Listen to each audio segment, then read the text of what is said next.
One time I was in Murphy's Law, and then suddenly a guy came in, and then I didn't know him, and then he sit on the piano. I really was shocked, yeah. And I never listened to someone next to me playing like this. De Nieuwe Kamer, Jazz Podcast. Het platform voor de Haagse maker.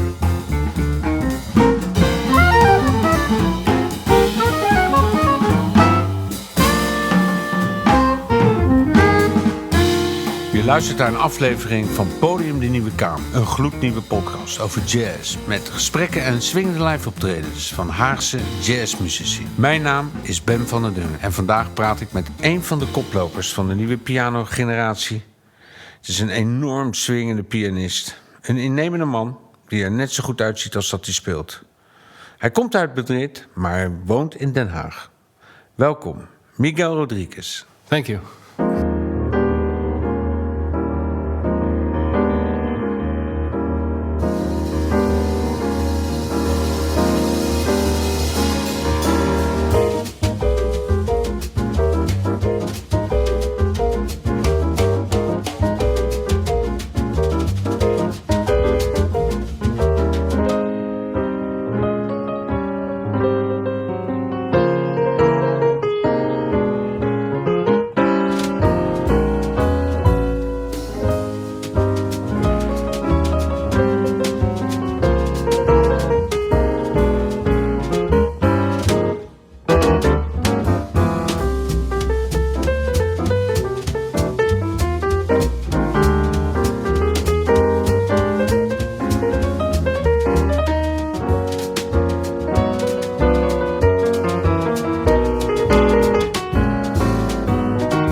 Oké, Miguel.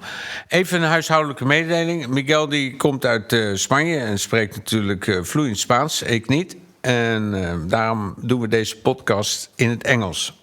Miguel, we were listening to a tune that you recorded in your first album Keepsake. That is your latest CD, Time Was. Yeah. I mean, I know it from Coltrane. It is a version what is on the Coltrane Jazz album. But you told me something else, because I mean the whole arrangement is quite different, actually, so to speak.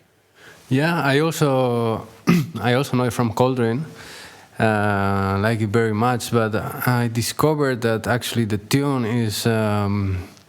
is much more. Yeah, it's older, and it's also from a Mexican composer called Miguel Prado.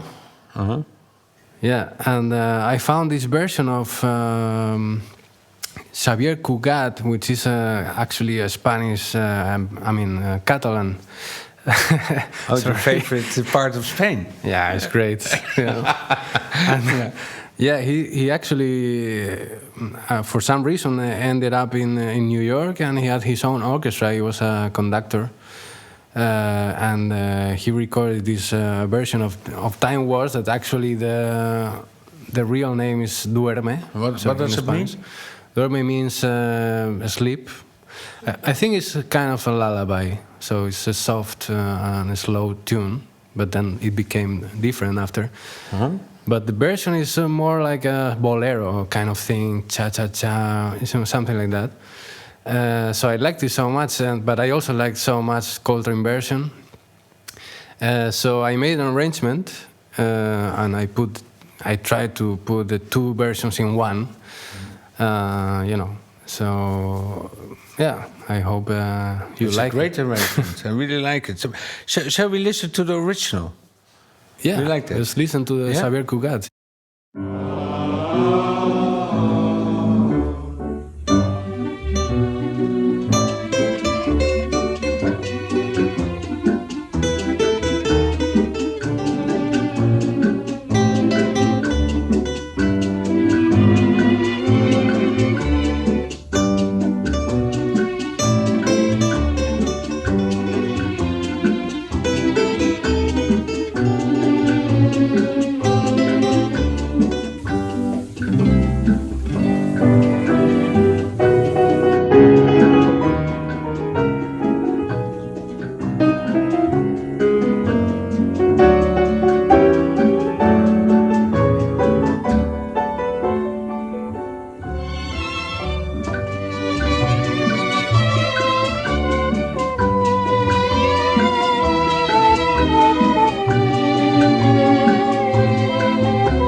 It's quite different, eh?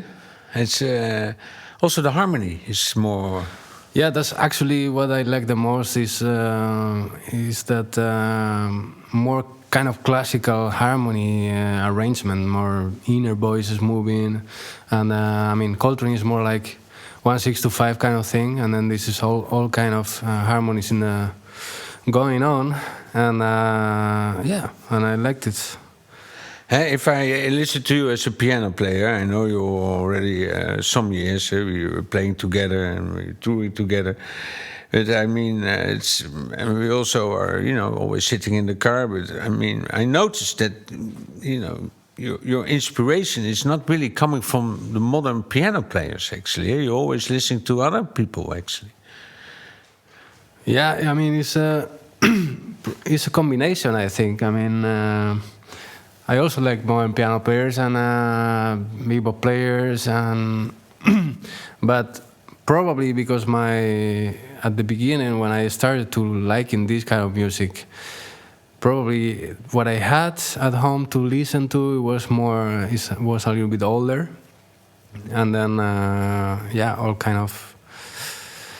of stuff like I don't know, Art Tatum, Teddy Wilson. I mean, it's not that I even study their way of playing, but probably something that got inside me from when I started to listen to this music. So maybe it's that. Yeah, but I think that you are having a starting point from somebody which you really love, and that you're actually not infected by a sort of new trend. Suddenly everybody is going after the trend, makes you also so incredible personal. Yeah, I don't know what do you mean exactly with the new. I'm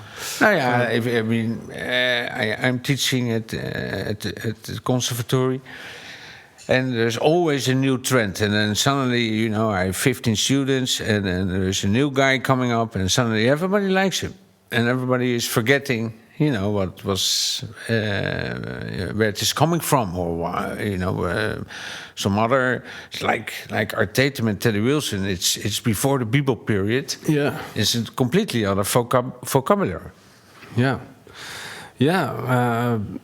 Probably because they didn't start listen to that, or they didn't like it, or they just I don't know. I mean, when I started to listen to that, I was really in love with that kind of music. So probably everything is coming from that moment, and that's the reason also that I became, and I dedicated my life to playing piano, playing jazz piano, and I went to the conservatory and everything, but.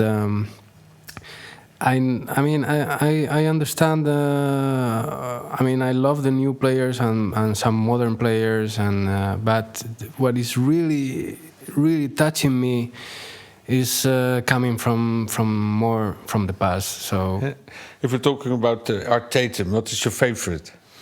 Yeah, there is a version of T42 piano solo that I really loved. Okay, let's listen to it.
dancing to all the people, and I mean, did you had all kind of records then, and who brought that records then? Yeah. You know.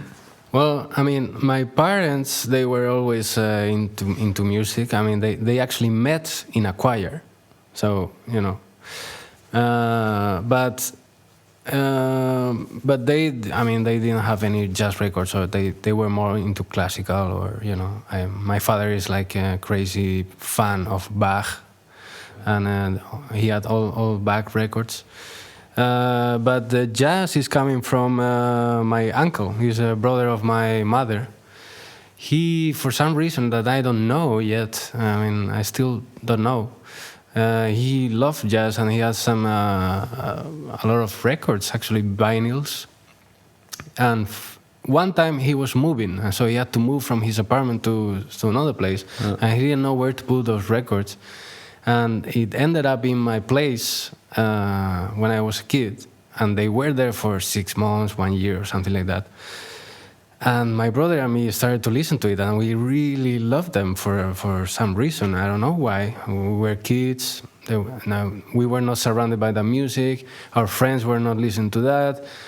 I mean, I don't know, but we just really loved the records, and we listened so much to them. And so yeah, that's where everything is coming from there.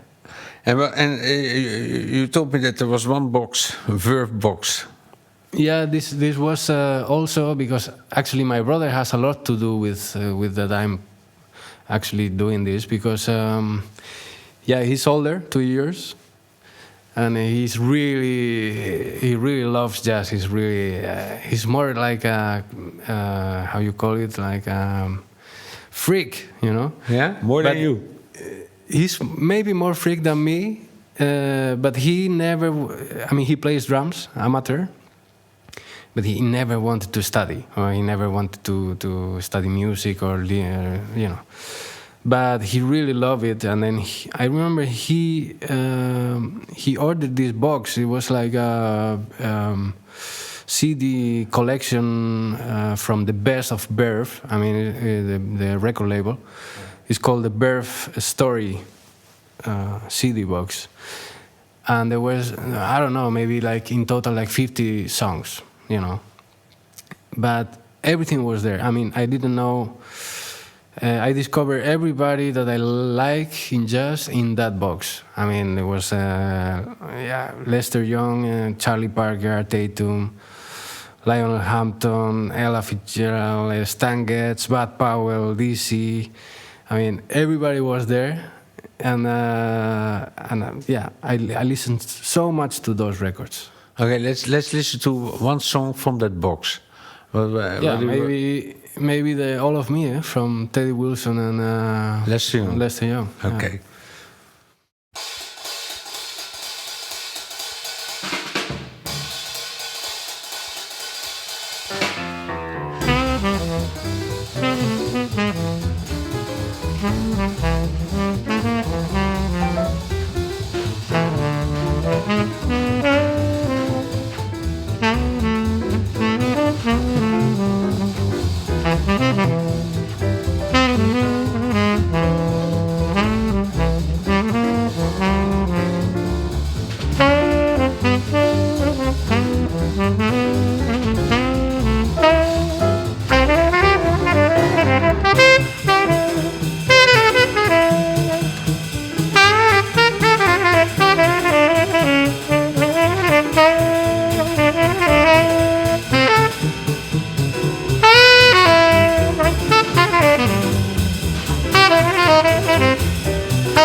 Okay, and then you come to Holland. I mean, from Spain to Holland. I mean, everybody's going to Spain for holidays, and you're going to sit here. Yeah, it's a long story. I mean, my parents put me in piano lessons when I was 6 or something, and then I went, and then after 1 year or something, it was of course classical. I mean, the first year for a kid, so whatever, just little songs or something. But then in some point they changed my teacher. I mean, suddenly I hated it. I didn't want to go anymore. And then I think this is so important that my parents just didn't obligate me to continue. So I decided, okay, I don't want to go. And then they didn't say, okay, if you want to go, don't go. But then after a few years, because I also started to listen to all these records and I loved this music so much, then I started to go to the piano by myself and try to, play whatever. And then I started copy a little bit when I was listening to the records. But I never wanted to go to the conservatory because in Spain there was only classical. So I really wanted to learn jazz or something. And then, after some years, I did some private lessons, jazz lessons. And then I met a guy who actually studied in The Hague in the early 2000, in the 2001 or something. And he told me that I should come here, that it was the best place to study jazz in the world. Oh, wow. The Hague, yeah. The Hague. And he told me about Franz Elsen and all this incredible, famous school that was The Hague in those days, I think.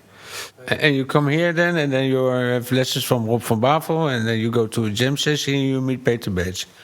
Yeah. And what do you think of them? It's not like this exactly, but I had first lesson with Juraj Stanik. Yeah.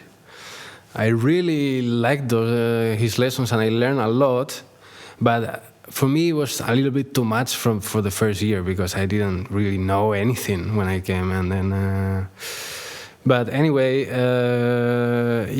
this year, my first year, one time I was in Murphy's Law, and then suddenly a guy came in, and then I didn't know him, and then he sit on the piano. I was like, I really was shocked, and I never listened to someone next to me playing like this. Wow! And I was so happy to see that. And if you are, you have lessons from that kind of piano players, and if I ask you which piano player you like really much, where you listen to at that time. You mean from Holland? From the American players. The one that I was always related or more hooked to, and was always Oscar Peterson, I think. Okay. There are, of course, all of them. I cannot. But if I have to, it's one of the that I met and that I listened at the beginning, and I really fall in love with what they play. Is Oscar Peterson, and then of course all the others. Which Clark Terry you like it? Yeah, one of the records from my uncle was Oscar Peterson +1, which is Clark Terry. Okay, let's listen to it. First tune, Brotherhood of Man.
On your record, Keepsake, there are a couple of tunes from Horace Silver.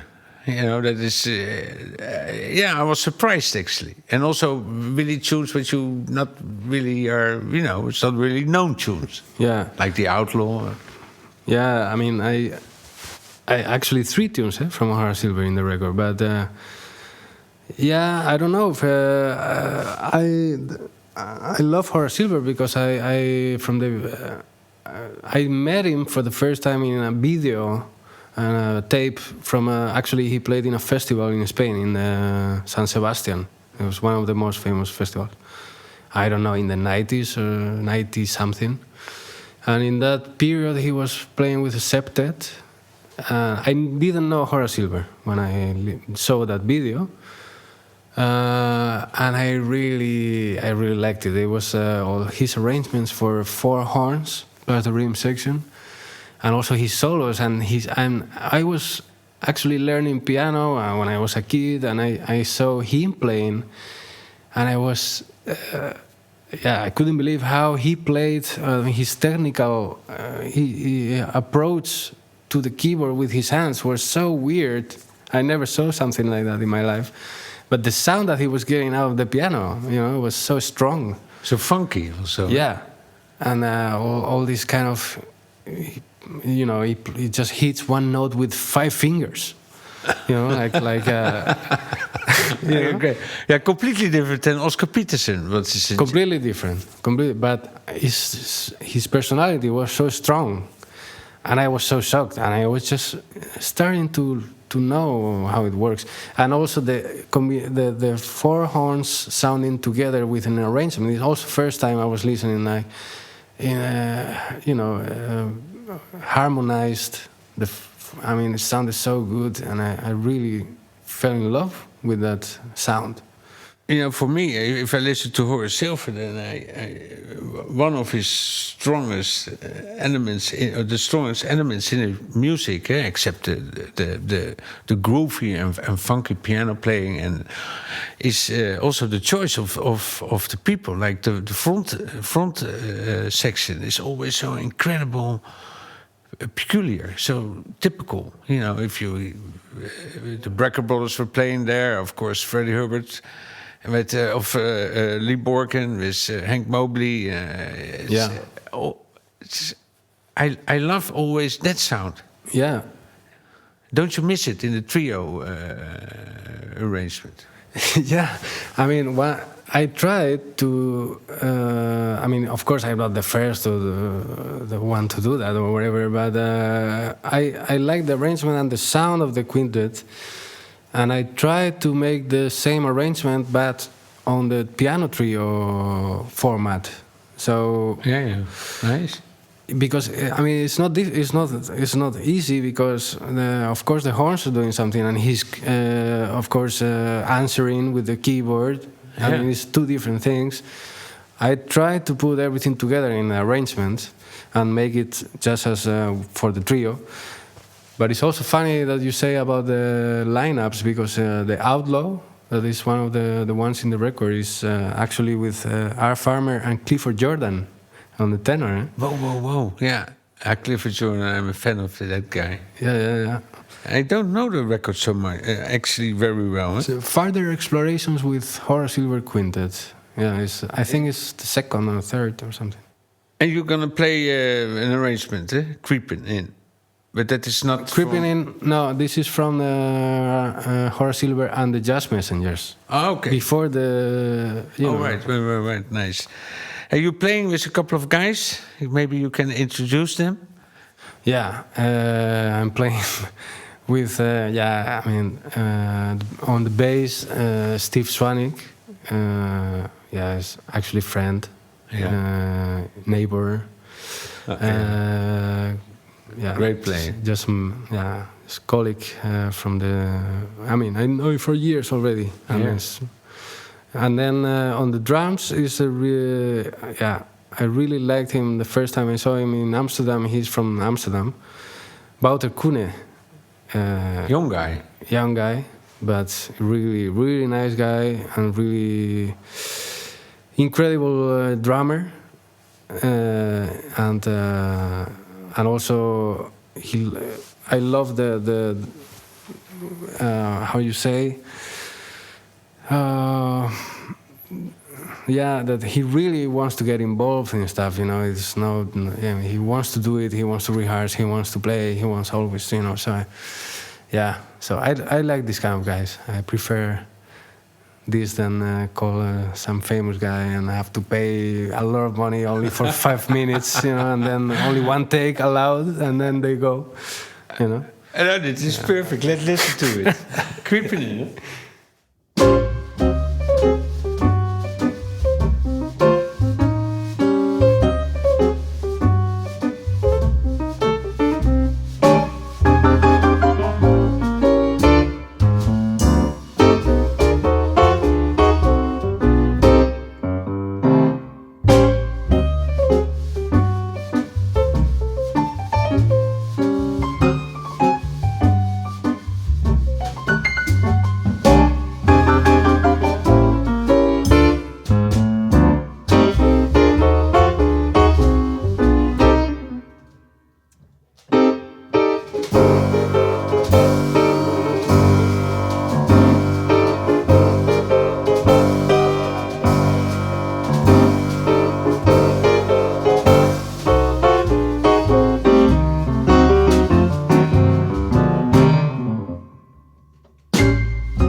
one tune you're going to play is your own composition. You didn't compose so many pieces. No, I mean this is my third record on my name, but it's the first one as a jazz trio. So the other ones were like more like a kind of experiment, you know, with flamenco, Latin, whatever. But I composed. I did some songs for all the records. But I'm always, I try to do it. I write songs, but I'm never convinced. So at the end, I don't take them. Well, if I listen to the arrangements, they are really original and really sounding totally fresh to me. And it's actually, almost a composition at itself. Yeah, I feel much more comfortable arranging something than starting from zero, like composing.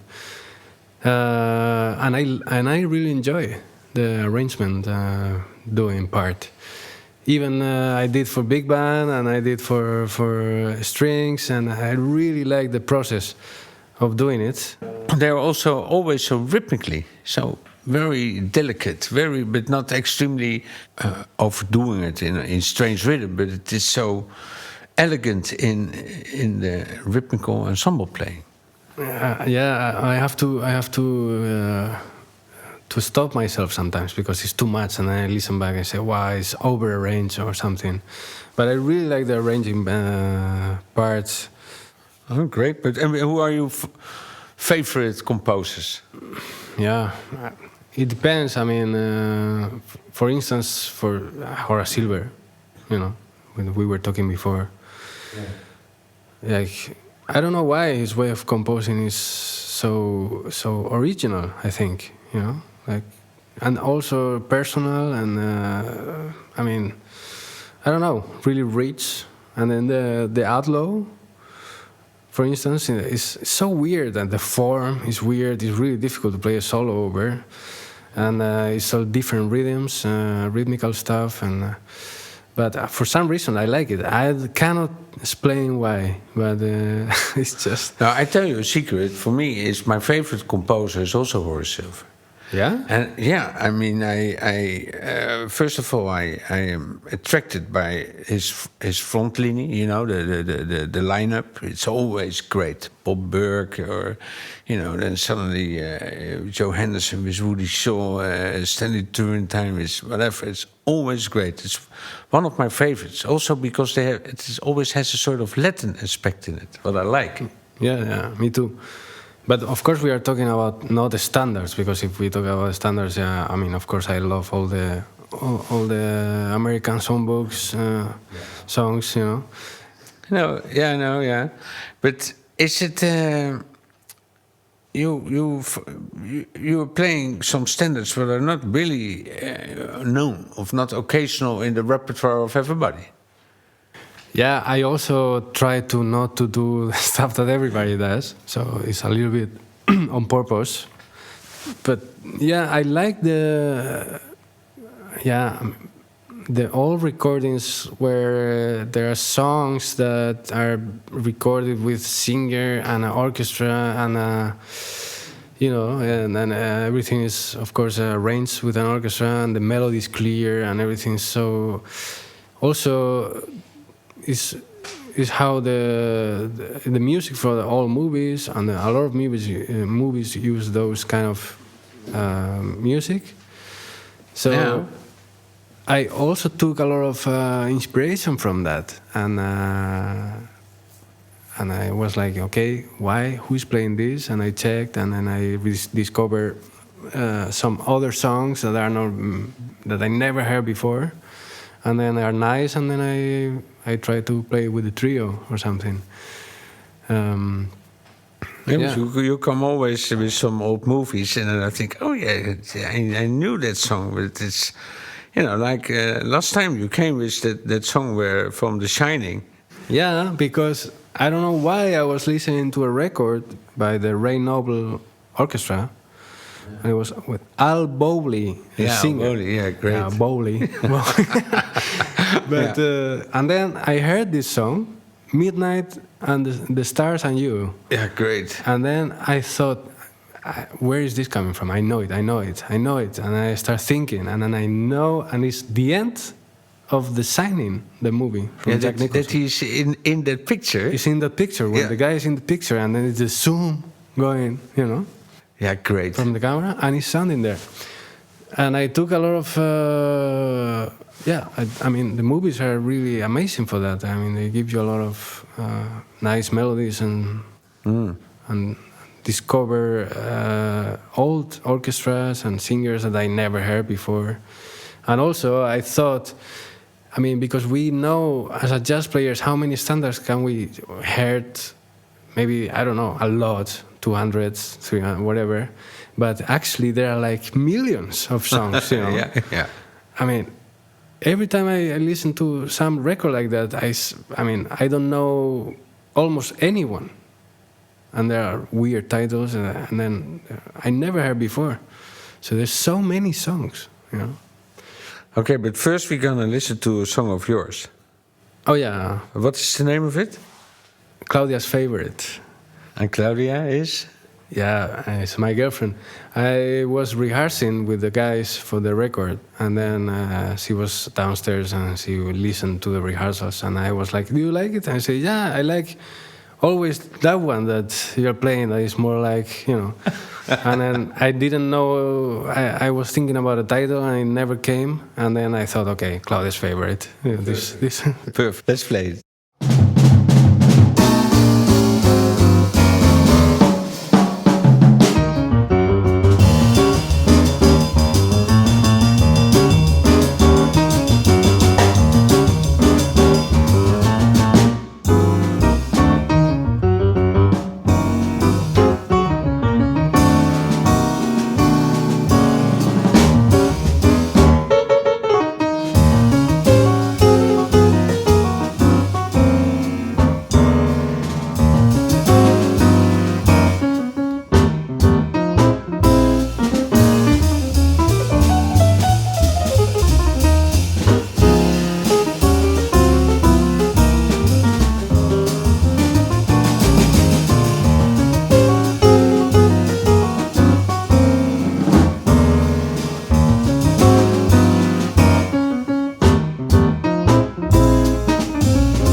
I played once with you in Madrid.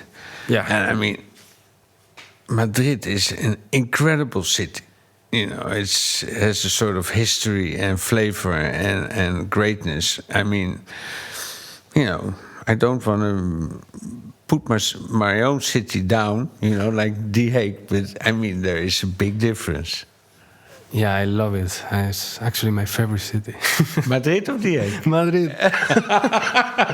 No. Yeah. But also The Hague. I mean, the Hague, yeah, gave me a lot, you know, and Holland in general. But how do you experience your life here?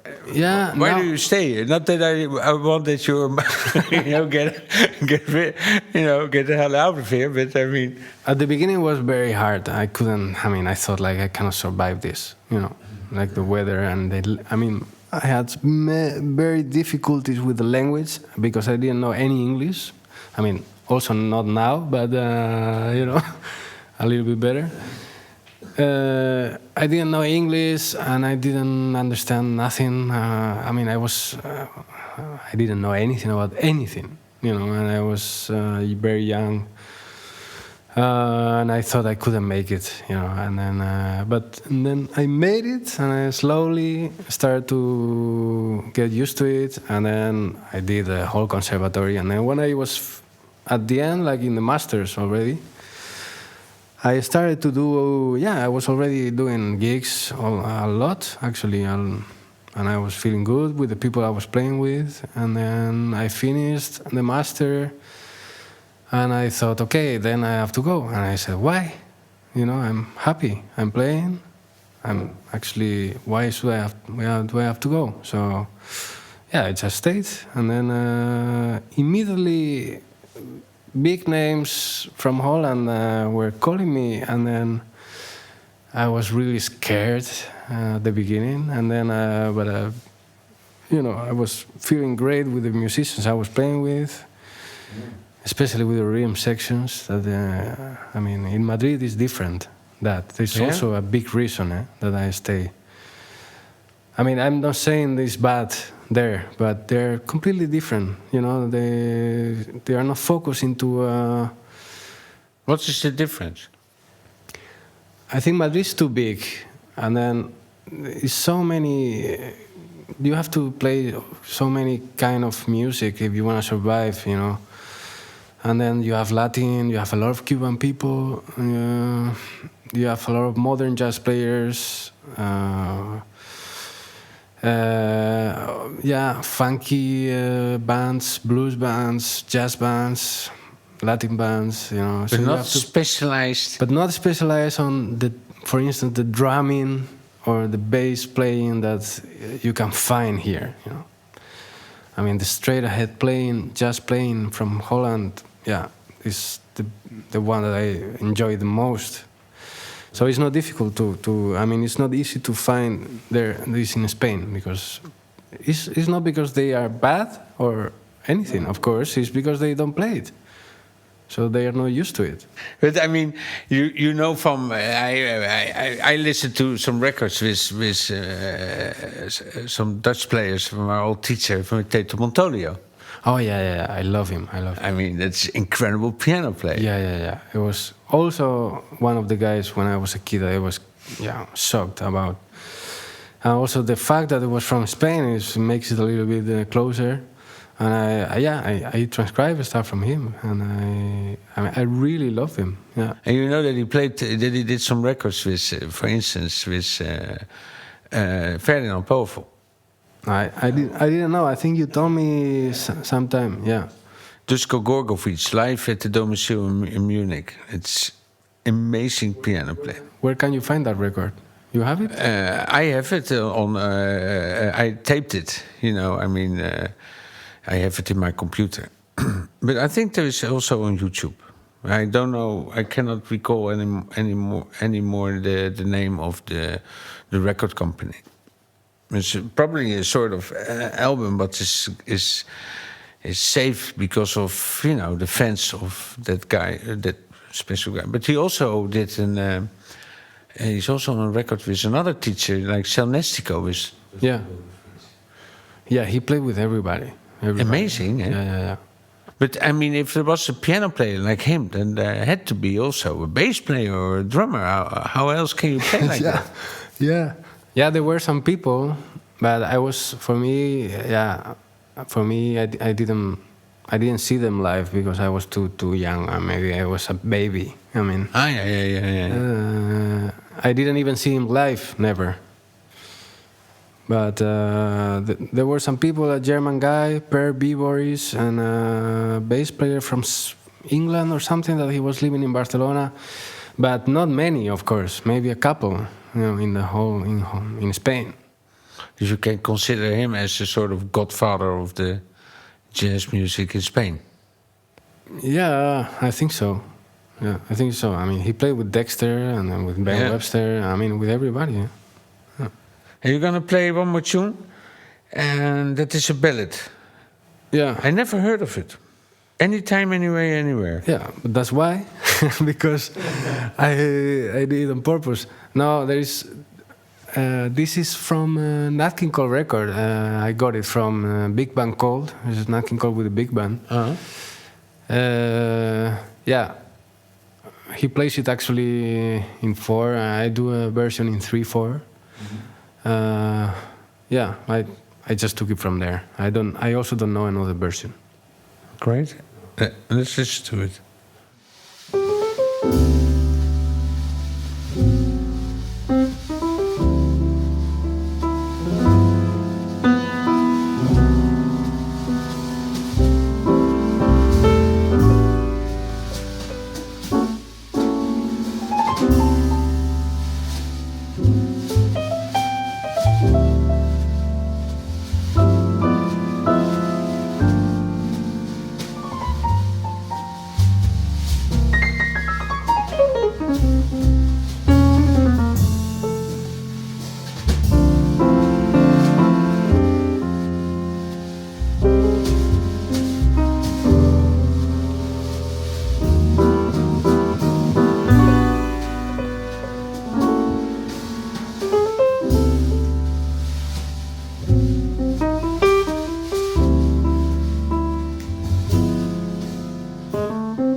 Okay, about the future. Now these times, we're doing nothing basically. No. How do you see it? Yeah, I think I'm not really negative. I think for next year, somewhere next year, we will come back to normal. Yeah. Hopefully, And then we're rolling again. Yeah. But what do you think? Do you also think that we're going to tour again and stepping in the plane and going everywhere? Yeah, man. I hope so. I think so. You miss that, eh? I miss that a lot. Yeah, man. Long time, man. What was your favorite country where you were? Was that Korea, Japan? Yeah. Argentina, Colombia? Yeah, I like more the South America part. I mean, I love the Asia too, but after a while, I don't know. It's a little bit everything the same all the time. South America, eh? Yeah, South America. Yeah, but I think it's just because of the language, I think. Yeah, probably. Because I can just be there and, be... You're home, actually. No, but I can just talk with everybody and no problem, and they are very nice. Yeah, I think. And you have some great ideas in your head what you're gonna do, or just going back to normal as enough? Yeah, every day I'm trying to do something and then I don't do nothing. But every day, like everybody. Yeah, like everybody. I mean, I wake up every day and I say, okay, I have to do something, because I do something every day, but it's so little that it doesn't go anywhere. But I mean, I try to